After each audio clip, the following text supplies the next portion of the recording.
झारखंड विधानसभा चुनाव में झारखंडी विचारधारा की जो पार्टियां हैं, क्या उनके साथ जयराम गठबंधन करेंगे? पूरे झारखंड में आपके कुछ जो टीम में शामिल लोग थे, वो भी आपके खिलाफ बोले। साथ ही ये चर्चा रही कि आखिर जयराम को फंडिंग कौन कर रहा है। यहाँ पे रोजगार को लेकर आंदोलन, कभी पंचायत सचिव, कभी जेपीएससी, कभी जेएसएससी।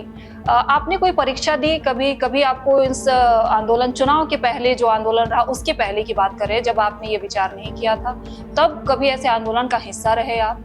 अब इस पे चर्चा करें कि लगभग जो 3.5 लाख का आंकड़ा था, जिन्होंने आप पे विश्वास जताया कि जयराम को हम चाहते हैं कि हमारे कंस्टिट्यूंसी में आए, हम हमारे लिए कुछ करें, हमारी आवाज बने। लेकिन जो आपका शानदार आगाज रहा, इसमें दो मत नहीं है, इससे इनकार नहीं किया जा सकता। लेकिन इससे आप तो ये अंदाजा लगा पाए होंगे कि राजनीति की राह इतनी भी आसान नहीं है।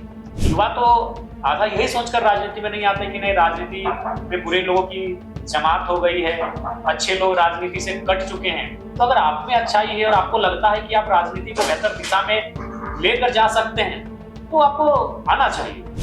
कुछ राजनेता के सगे संबंधी गए थे हमारे प्रखंड में, 150-200 के आसपास नौजवानों को इकट्ठा किए और उनको पूछ रहे हैं क्या इसका कोई अफेयर है क्या स्कूल लाइफ में, कॉलेज लाइफ में।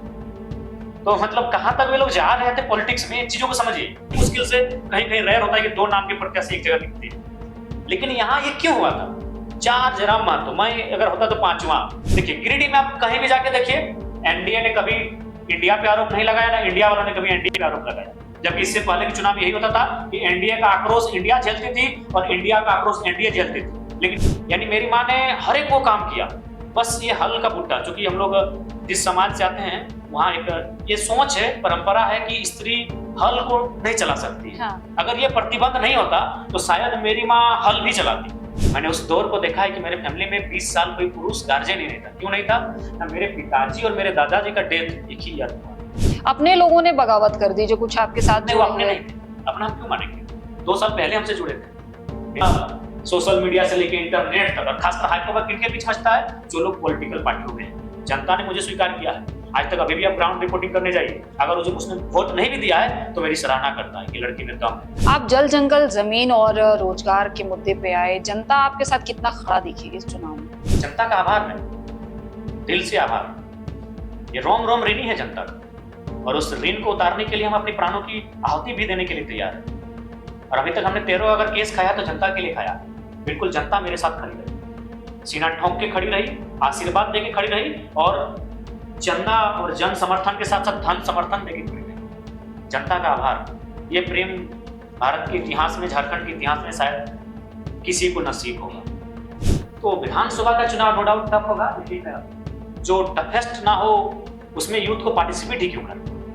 टफेस्ट चुनाव होंगे और हमें लगता है कि बाकी जो प्रत्याशी हैं हम पर और ज्यादा हमलावर होंगे और उनकी जो कंस्पिरेसी का हम और ज्यादा पार्ट बनेंगे।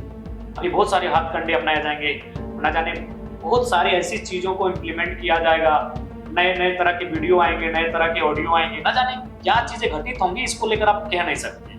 तो ओवरऑल चुनौतियां बहुत सारी होंगी और उन चुनौतियों के बीच हम लोग अपने आप को खड़ा रखेंगे। उन चुनौतियों के बीच हम लोग उसे स्वीकार करते हुए चुनाव लड़ेंगे और पीछे कहीं नहीं हटेंगे। पीछे हटने का तो कोई चांस ही नहीं है, ना कोई सवाल। बिना किसी धन का उपयोग करते हैं, किसी प्रकार का जनता को लोभ प्रलोभन नहीं देते हैं, बल्कि हम लोग डट के कहते हैं कि अगर हमारी पार्टी से कोई आके कहता है कि हम शराब देंगे, आपको खर्चा देंगे, वोट मत कीजिए।